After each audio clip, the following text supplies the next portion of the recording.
วันนี้ผมจะมารีวิวเบ็ดซินเดอร์บล็อกกันนะครับ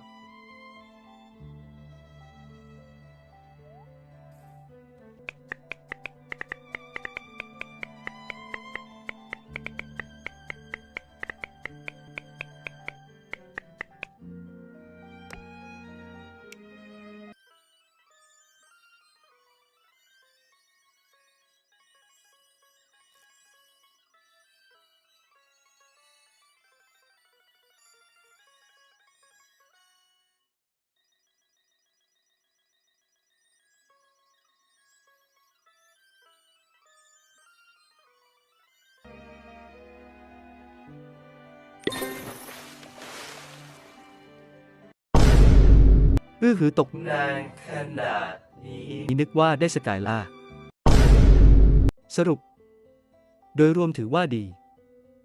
ถ้ามันตกเร็วกว่านี้